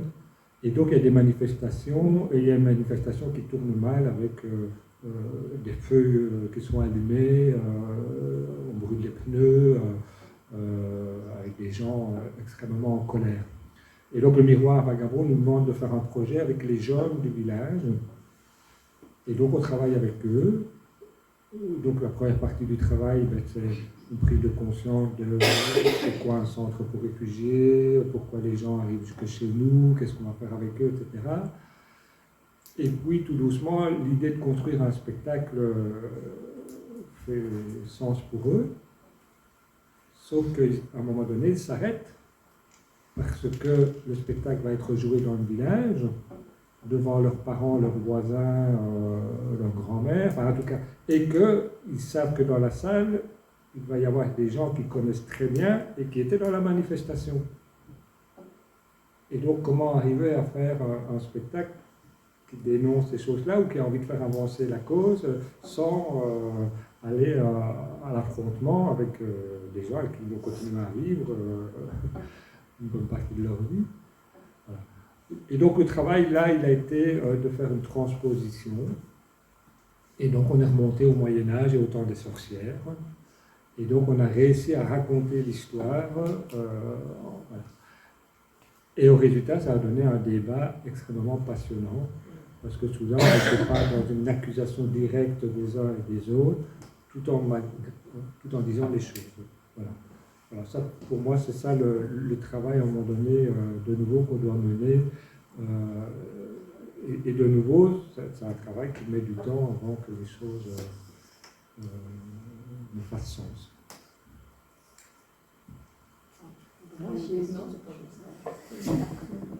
Est-ce qu'il y a encore d'autres interventions souhaitées? Je crois que les profs moi, simplement une toute petite chose que j'ai envie d'ajouter, c'est une boutade, mais c'est pas tout à fait faux. En partant beaucoup d'art aujourd'hui, ce que j'ai fait, c'était intentionnel, c'était une forme de provocation. Sachez aussi, parler de l'art et de l'éducation permanente, ce ne sont pas spécialement le couple le plus habituel. Sachez aussi qu'on organise Disco Pétanque, ça fonctionne super bien. Disco Pétanque. On organise, nous, en été, quelque chose qui s'appelle Disco Pétanque, donc il y a des DJ sur la dalle, et puis les gens doivent créer des équipes, et il y a vraiment un tournoi de pétanque. Et là, alors, dans le genre des mélanges, des genres, des cultures et des rencontres, ça, nous, on s'amuse comme des fous, mais les gens aussi, quoi. Et ils viennent le réclamer, quoi, après. Donc, travailler dans un centre culturel, c'est pas que, il y a aussi des cultures populaires. Et voilà. Et elles ont droit de citer. Voilà. Moi, je suis venu en juin 2016, ici, regarder un match de foot. C'était l'Euro. Et j'étais complètement halluciné de me dire, ils passent un match de foot aux abattoirs. Et je sais que dans leur équipe, ça a mis des heures de discussion avant de décider est-ce qu'on passe le match avant. C'était Adriane qui faisait danser tout le monde après. Oui. Et je sais que voilà, c'est en vrai. C'est normal, il y a des débats. Mais en fait, c'est un peu le bizarre de ce qu'on essaye de faire. C'est qu'on est toujours dans ces... voilà, mais en même temps, c'est ce qui nous amuse. On l'a vu.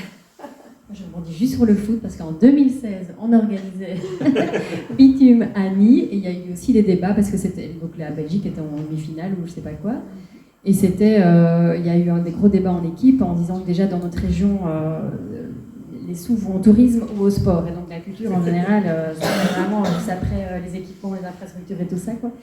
Et certains disaient, mais pas de sport, quoi, pour une fois, laissons la culture, sa place dans l'espace public, etc. Et d'autres disaient, mais non, en même temps, on veut toucher monsieur et madame tout le monde, monsieur et madame tout le monde vont regarder la demi-finale de foot, il y a la Belgique qui joue.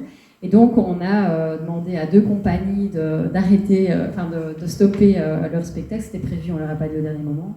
Donc, on a postposé les spectacles et on a intégré la demi-finale, ou je ne sais plus ce que c'était. Et c'était 2018, alors. Et c'était. Non, je ne sais plus. Mais c'était super parce que ça a mis en effet une super chouette ambiance et ça a rameuté des gens aussi qui sont des tiens. Il y a un espace collectif pour aller voir la demi-finale. Et qui sont restés du coup pour voir le spectacle d'après, le concert, et donc c'était top. C'était illégal. Ah oui, ça je sais.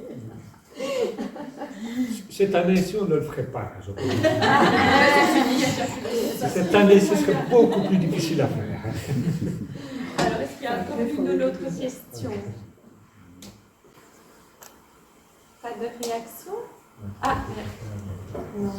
C'est sans micro.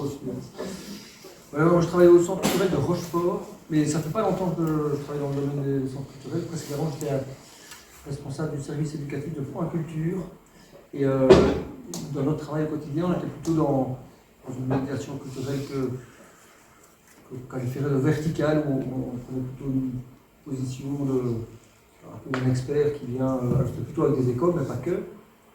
Et puis, dans le cadre d'une formation avec Gilles Abbé, dans le cadre de travail autour du PK, j'ai découvert le concept de médiation culturelle horizontale, où en fait l'idée c'est finalement que l'animateur prenne plutôt un rôle de médiateur avec le groupe, et en fait on dit que tout le groupe a des choses à apporter et qu'on va s'enrichir les uns les autres dans la discussion. Je pense que c'est fort dans votre dynamique de travail, et ça m'intéresserait d'avoir peut-être de la part de chacun d'entre vous un exemple concret comme ça de ce travail où finalement c'est surtout le groupe qui a amené de la richesse dans le projet plutôt que l'artiste ou l'animateur qui a quelque part amené, on va dire, peut-être 80% du projet. Évidemment, je pense que chaque fois les participants apportent quelque chose, mais c'est-à-dire que là c'était vraiment les participants qui ont amené quelque chose de fort.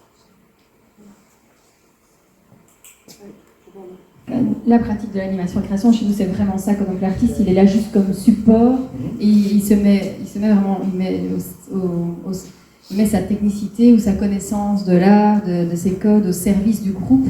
Et donc les différentes étapes là que j'ai citées tout à l'heure, c'est vraiment, ça permet justement au groupe d'être le moteur et celui qui aura des choses à dire. Et donc l'artiste vient là juste pour soutenir, pour accompagner, pour amener ses consignes précises, mais qui sont des consignes de forme et pas de contenu, quoi.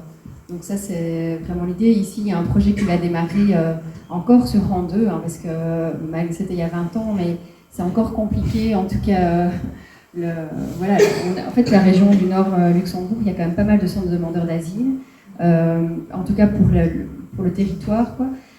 Et c'est encore une population qui coexiste avec les autres. Il n'y a pas vraiment de lien de vraie interculturalité. Et ici, il se fait qu'il y a un centre à Rang 2, c'est juste à côté d'un magasin. Et on a déjà perçu, et le centre d'accueil nous dit que les gens sont mal reçus. Il y a souvent des accusations de vol, et donc on a d'ailleurs appris que souvent les familles sont expédiées le lendemain, je crois, dans une autre région. Enfin, c'est assez violent. Et donc là, on va redémarrer sur un projet ciblé sur les demandeurs d'asile à partir d'une pratique. Enfin, il y a pas mal d'Afghans pour le moment à Rang 2, une pratique qu'ils maîtrisent qui est celle du cerf-volant. Et donc on va partir, la première étape de ce projet, mais qui aura à mon avis un aboutissement dans 5 ans, hein, je pense. Donc le long terme c'est super important, mais c'est que les résidents transmettent leur pratique de la création du cerf-volant à la population locale. Je fais un super court résumé. Et donc là on part vraiment de ce qu'ils maîtrisent et de comment ils sont valorisés et comment ils peuvent transmettre jusqu'à, je ne sais pas, dans 5 ans on se disait... on pourrait imaginer qu'enfin le Deleuze à côté ait un rayon multiculturel, ou en tout cas qu'il ait des aliments que ces gens sont obligés d'aller chercher à Liège, quoi. C'est vrai que dans les régions, il n'y a pas de rayon dans les magasins de nourriture halal ou autre, ce qui est dingue en fait. Et donc voilà, ça pourrait être le changement qu'on pourrait viser, mais on n'y est pas encore. Hein, parce que... Et donc ça part vraiment de...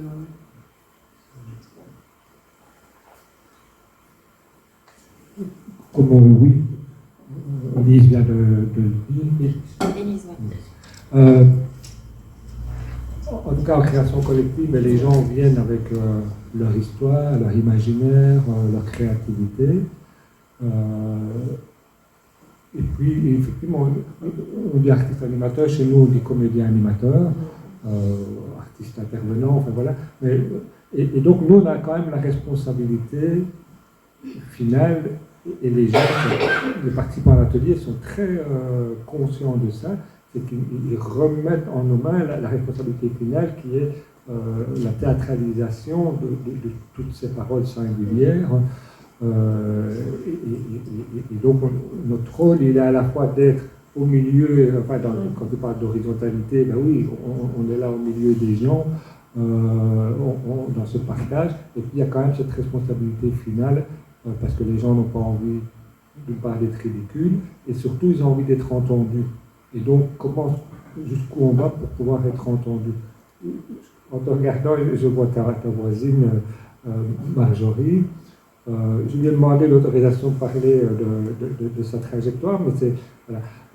Marjorie, on s'est rencontrés il y a une dizaine d'années. Elle a vécu ce qu'on appelle la violence conjugale. Donc au moment où elle arrive dans l'atelier, il n'y a pas un mot qui sort de sa bouche, il y a énormément de culpabilité, de honte, de difficultés. Et puis on fait tout un parcours avec elle, elle fait une ou deux créations avec nous. Et puis je pense que c'est au troisième projet, on faisait un spectacle sur la résilience. C'est-à-dire que la plupart des membres du groupe avaient traversé des épreuves assez douloureuses, mais toutes les avaient dépassées. Et donc ça pouvait donner un spectacle où on avait ces différents récits de vie théâtralisés. Donc Marjorie me dit, moi j'ai envie de parler de la violence conjugale, j'ai envie de dénoncer ça, j'ai envie d'aider d'autres femmes à traverser cette épreuve, j'ai envie surtout de montrer qu'on peut s'en sortir. Et là, ça a commencé une année de travail avec Marjorie, où elle venait avec des propositions, on se regardait. Alors, ce qui est important dans le travail qu'on fait, c'est que je ne suis pas le maître, je ne suis pas le professeur qui renvoie à chaque proposition, c'était bien, c'était pas bien, etc. C'est partagé par le groupe. Et souvent, j'essaie de réagir, pas en premier, mais de laisser le groupe réagir. Et je ne sais plus combien de propositions Marjorie a fait, mais c'est pas ça. On n'y est pas. Puis elle me disait, bon, ben laisse-moi X semaines, voilà, et puis revenez avec une proposition. C'est pas ça. Je vous assure que c'est douloureux de dire à quelqu'un qui vient avec son histoire de dire non, c'est pas ça, parce que c'était son histoire, c'était ce qu'elle voulait partager, mais dans ce but de je veux que ce soit sur scène, je veux que ça touche les gens, je veux que ça aide d'autres femmes et montrer qu'on peut traverser, c'était pas ça. Et puis à un moment donné, elle est venue avec une proposition. Là, je me suis dit, très bien, je me suis retourné, j'ai regardé les autres, j'ai vu tout le monde qui était en larmes. Moi, je faisais tout pour retenir mes larmes. Et puis, après, on débriefe, et puis elle me dit, qu'est-ce que je dois changer maintenant? Rien, tout y était. J'ai dit, la semaine prochaine, on recommence, tu enregistres, on réécrit, et tout y est. Mais donc, c'est... Marjorie, je ne sais plus combien de propositions tu as pu faire. Je ne les ai pas comptées, c'est peut-être mieux pas. Ouais. Mais c'est toutes ces propositions qui n'étaient pas validées dans le sens où ça ne passait pas au niveau théâtral et que le message n'était pas ce que je voulais faire passer. Mais je veux dire, c'est tout ça qui a permis d'arriver à trouver vraiment, parce qu'on a tellement testé et je pense que c'était nécessaire. Donc, compte, ça fait partie du travail qui a permis justement de pondre ce qu'on a fait à ce moment-là.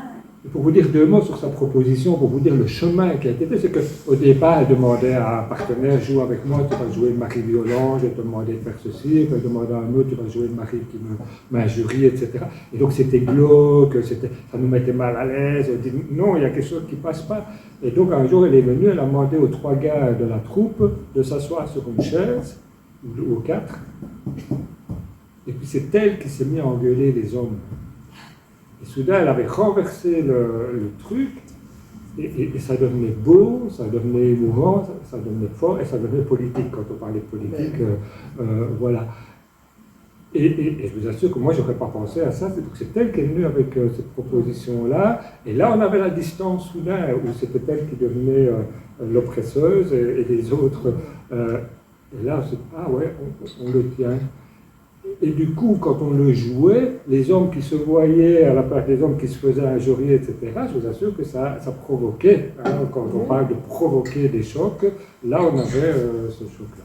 Voilà. Et donc, la responsabilité du comédien animateur, c'est aussi de dire non, on n'y est pas. Non, il faut recommencer. Non, il faut encore chercher. Voilà. Et ce n'est pas toujours évident. Hein. Parfois, on a envie de prendre la première chose qui vient. C'est dire, parce que ce n'est pas un des thèmes les plus faciles à travailler. Mais non, à partir du moment où Marjorie me dit non, je veux arriver à quelque chose qui provoque réellement un changement, je dis ok, je me donne cette responsabilité-là, on va chercher à deux et avec le groupe jusqu'au moment où on trouvera ce qui nous satisfera le plus. Parfois l'inverse arrive aussi. C'est que c'est le groupe qui va plus loin que ce que ce qui était la commande ou ce que l'artiste avait au départ. Enfin, un exemple précis, c'est donc ici, pas très loin, il y a... Enfin, nous, on ne travaille pas qu'ici, hein, on travaille à différents endroits dans la ville, puis au théâtre aussi, puisque c'est la même ASBL. Mais donc ici, il y a un centre d'expression et de créativité aussi. Et donc, j'en ai parlé tout à l'heure, il y a un quartier de Tours, enfin de Tours, de logements sociaux, qui s'appelle le Germinal, quel nom, c'est lourd. Et comment?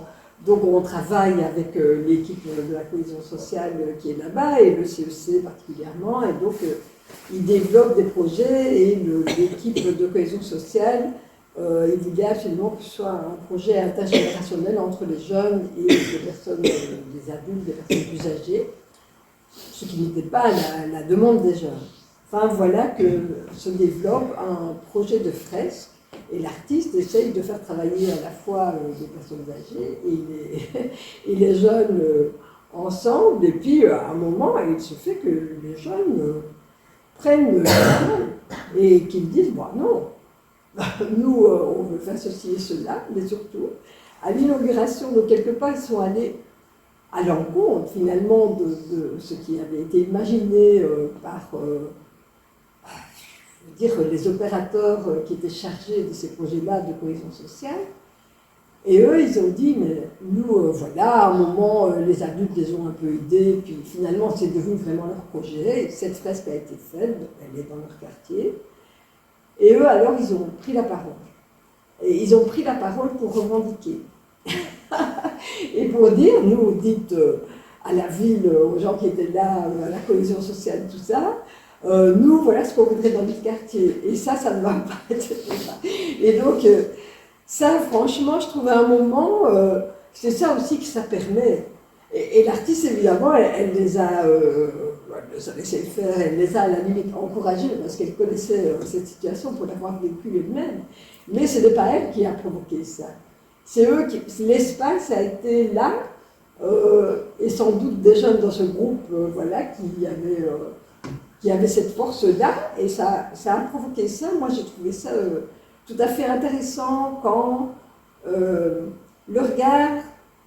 je veux dire, il y a beaucoup de projets qui sont menés comme ça, en se disant, bon ben voilà, pour essayer ici qu'il y ait moins de, je sais pas moi, de dégradation, de problèmes, on va faire travailler les jeunes et les adultes ensemble, voilà, ça c'est une demande de la société, je ne dis pas qu'elle n'a pas d'intérêt, mais à des moments, est-ce que c'est vraiment ça qu'il faut faire? Et là, ben, c'est des gens qui reprennent la parole et ils n'ont pas dit des conneries, loin de là. Voilà. Un exemple de prise de parole. Autre. Moi, je voudrais juste dire qu'il y a quelque chose qui, pour moi, fait écho tout le temps dans tous nos discours, c'est la sérendipité. Tout ce qui concerne en fait les accidents heureux. Et donc, vous parliez par exemple quand il y a un enfant qui traverse pour aller aux toilettes et qui se retrouve confronté à la curiosité par rapport à l'art. Ou ici, sur les jeunes qui profitent de cette occasion à revendiquer autre chose. Donc, toutes ces choses-là, c'est quelque chose qu'on va tenir en compte dans toutes les actions qu'on fait. Et d'essayer de créer plus de sérénité. Donc, tous ces petits accidents heureux qui ne sont que des bonus incroyables. Donc, voilà. Vraiment. Sérénité. Sérénité. Je ne connaissais pas non plus. Voilà, on a appris à nous dire. De rien. Alors là, c'est un échange. Est-ce qu'il y a encore d'autres réactions souhaitées? On arrive tout doucement, alors peut-être il est 16h moins 10. J'avais demandé aussi à nos invités de nous amener éventuellement une œuvre d'art, enfin, une création artistique qu'ils souhaitaient éventuellement nous présenter et qui faisait lien avec le thème d'aujourd'hui ou une œuvre qu'ils aimaient particulièrement et nous expliquer un peu pourquoi. Est-ce que vous avez amené quelque chose? Est-ce que vous auriez envie de nous partager? Ici, parce que tu as prévu quelque chose ici. Bon, je vais commencer alors. En tant qu'homme de théâtre, c'est un bouquin de Peter Brook qui est décédé récemment, qui s'appelle L'espace vide. C'est un petit bouquin, 150 pages. Et juste vous lire les 3 premières lignes, parce qu'une fois qu'on a lu les 3 premières lignes, après on est parti. Je peux prendre n'importe quel espace vide et l'appeler une scène. Quelqu'un traverse cet espace vide pendant que quelqu'un d'autre l'observe, et c'est suffisant pour que l'acte théâtral soit amorcé. Voilà. Pour moi, c'est vraiment la définition du théâtre, un espace, une personne, quelqu'un qui regarde, et à partir de ce moment-là, on est parti. Voilà, ça s'appelle l'espace vide écrit sur le théâtre, et ça se lit vraiment très très rapidement. Des livres sur le théâtre, il y en a beaucoup, mais parfois ils sont un peu plus compliqués, et celui-là est vraiment très agréable. Et c'est vraiment la définition que moi je me donne, parce que le théâtre ne demande aucune compétence au départ, contrairement à la musique ou des choses comme ça, où il y a encore, il y a des gens qui font du travail remarquable, mais là voilà, simplement un espace, une personne, et quelqu'un qui regarde, parce que s'il n'y a personne qui regarde, il n'y a pas de théâtre. Et pour moi, le théâtre fait partie des arts vivants, et donc sur le mot vivant, il y a plein de choses. Allez. Moi j'ai pris une fresque murale, donc je la laisserai ici, qui oui, j'en ai deux, qui se trouve dans un petit village qui s'appelle Marcourt, tout près de chez nous, et qui en fait illustre la vie d'une femme qui s'appelle Théroigne de Méricourt. Je ne sais pas si vous connaissez, monsieur dit oui, mais elle n'est pas beaucoup connue, et pourtant elle est née en Prince de Luxembourg. Elle a participé en fait à la Révolution française, elle a une vie incroyable. Et donc, elle a été quand même assez oubliée volontairement dans son village. Sa maison a été rasée. Elle a plutôt la réputation d'une femme folle de mœurs légères. Et donc, j'ai pas été loin, c'est un projet Miroir Vagabond, avec d'autres associations. On a voulu, enfin ils ont voulu, parce que j'étais pas encore là, un peu réhabiliter cette personne qui faisait partie de notre territoire.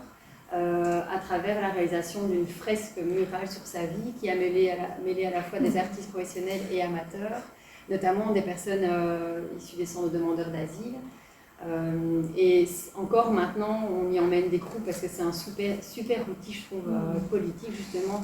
Il y a à la fois la Révolution française, la lutte de classe, l'avortement, parce que Théroigne à un moment donné a avorté, et donc chaque pan de mur comme ça est un super prétexte à l'échange et au débat, et en même temps, rien de l'acte de faire cette fresque dans ce village qui pourtant avait encore, alors que c'était il y a des centaines d'années auparavant, et qu'il y a encore les traces du gommage finalement de la vie Théroigne de Méricourt, avec sa maison qui a été rasée. Il n'y a même pas, à l'époque en tout cas, il n'y avait même pas une petite stèle ou un truc qui disait elle est née ici, c'était vraiment on l'oublie, quoi. C'était un acte aussi, je trouve, fort de se dire, on prend des murs et on y met sa vie et on la fait revivre en fait là où elle est née, quoi. Donc voilà, et ça faisait un peu écho du coup à ce qu'on a discuté tout à l'heure, le lien art et éducation permanente. Voilà. Marie-Laure, j'ai hésité hier parce que je vais plus prendre des choses qui ont été créées ici par les gens. J'ai pensé à un livre, c'est marrant, qui s'appelle L'espèce d'espace de l'Europe. Voilà, qui prend plein d'entrées dans son écriture et qui est fort inspirant. Puis à un moment, je me suis dit, tiens, allez, non, je vais continuer sur l'option que j'ai prise aujourd'hui. Et donc, je vais prendre une peinture. Voilà. L'option de dire, tiens, je vais partir de là. Alors, l'œuvre que j'ai choisie, je ne sais pas si vous allez la voir ou vous la faites passer. C'est une œuvre d'un artiste qui s'appelle Marc Rothko. Voilà. Alors, le nom de l'œuvre, exactement, c'est White Cloud Over the Plafond. Voilà. Mon accent anglais n'est pas merveilleux, mais vous m'en pardonnerez. Et elle date de 1957. Alors, cette œuvre, elle est là aussi, en plus grand. Mais comme il y a de l'orange autour, je pense que... Voilà. Oui, elle est un peu modifiée par rapport à celle-ci. Alors, pourquoi est-ce que je choisis ça? C'est parce que, en fait, ça m'a toujours atterré. Je vois ça, je la vois, hop, ça... Pourtant, je ne sais pas quelle est l'intention de l'artiste. Mais voilà, à un moment, et je pense aussi que la couleur, c'est quelque chose voilà, qui est lié aux émotions aussi. Alors c'est marrant parce qu'après, quand je lis ça, je lis un peu ce qui répond dans le livre sur cette œuvre-là et sur l'artiste. Et ils disent qu'en fait, c'est parce que c'est une image qu'il a dans les yeux. C'est l'image, quelque chose qui a surgi devant lui, c'est dans une réserve naturelle aux États-Unis, où il y a les couleurs du sable, du soleil, donc des choses qui bougent, et au milieu de ça surgit quelque chose, c'est une voiture blanche. Et donc, que cette image-là, quelque part, l'a toujours poursuivi. Et je dirais que, en fait, ce qui me touche là-dedans, c'est bien que ce qui vient inspirer, qu'il soit un artiste, ou qui vient nous inspirer, nous, c'est aussi des choses comme ça, qui se sont inscrites dans notre univers, ou dans notre histoire, ou des choses qu'on a vécues, on ne le sait même pas. Mais si demain, on vous demandait, je ne sais pas moi, de dessiner quelque chose, c'est un peu ce que tu as expliqué, ou qu'on me le demandait à moi, ou de raconter une histoire, il y a toujours des éléments de qui on est, qui viennent tout d'un coup ressurgir. Et ça, c'est valable pour tout le monde. Moi, je pense, et je crois que c'est valable pour tout le monde. Et donc, ça peut être des choses vécues très très fortes, comme celles qui ont été évoquées par Bodo et par, excuse-moi, j'ai oublié ton prénom, mais par celles que tu as arrivé à donner une forme. Et donc, c'est ça l'imaginaire. Enfin, et ça, c'est vraiment, pour moi, hyper important. Et je trouve que c'est ça qu'il faut développer. Voilà. C'est ça mon engagement à moi. Alors moi, j'avais envie juste de vous partager une dernière petite citation pour clôturer tout ce débat. C'est une citation d'Élisée Reclus, écrivain français, qui a écrit ça au tout début du siècle passé, hein, donc ça date. Mais voilà, ce qu'il dit, c'est « Là où le sol s'est enlaidi, là où toute poésie a disparu du paysage, les imaginations s'éteignent, les esprits s'appauvrissent, la routine et la servilité s'emparent des âmes et les disposent à la torpeur et à la mort. » Donc voilà, remettons de la poésie dans nos quartiers, c'est du lourd. Et dans nos vies. Et dans nos vies. Je voulais en tout cas vous remercier chaleureusement vraiment d'avoir été présent à ce débat. Tous vos témoignages, vos expériences, vos exemples, c'était vraiment très très intéressant. Merci à vous d'être présents aussi. Voilà, il est tout juste 16h, c'est du timing.